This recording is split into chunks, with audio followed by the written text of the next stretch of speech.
សូមស្វាគមន៍មកកាន់ Channel ដំណឹងឆ្នោតរបស់ Admin ថ្ងៃនេះ Admin មានលេខតម្រុយល្អៗរបស់ឆ្នោតយួនសម្រាប់ចែកជូនពុកម៉ែបងប្អូននៅថ្ងៃទី13 ខែ 12 ឆ្នាំ 2025 នេះ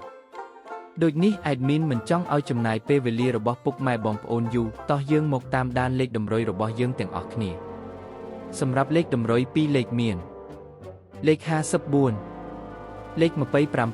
27សម្រាប់លេខតម្រុយអូស2លេខមានលេខតម្រុយទី1អូ50និងលេខតម្រុយចុងក្រោយអូ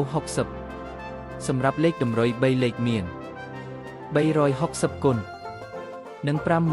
587គុណសម្រាប់លេខតម្រុយថ្ងៃនេះ Admin សូមជូនពរឲ្យពុកម៉ែបងប្អូនជួបតែសំណាងល្អទាំងអស់គ្នាហេងមានលាភមានជ័យជាចុងក្រោយសូមកុំភ្លេចជួយចុច Subscribe និង Comment ហើយដាក់សញ្ញារូបកណ្ដឹងដើម្បីជួយផ្ដល់កម្លាំងចិត្តមកកាន់ Admin ជាពិសេសងាយស្រួលតាមដានវីដេអូថ្មីនិងលេខតម្រុយល្អៗជាប្រចាំថ្ងៃជាមួយ Admin សូមគោរពលាពុកម៉ែបងប្អូនពីខ្ញុំបាទ Admin ដំណឹងឆ្នោតសំណាងល្អទាំងអស់គ្នាសូមអរគុណ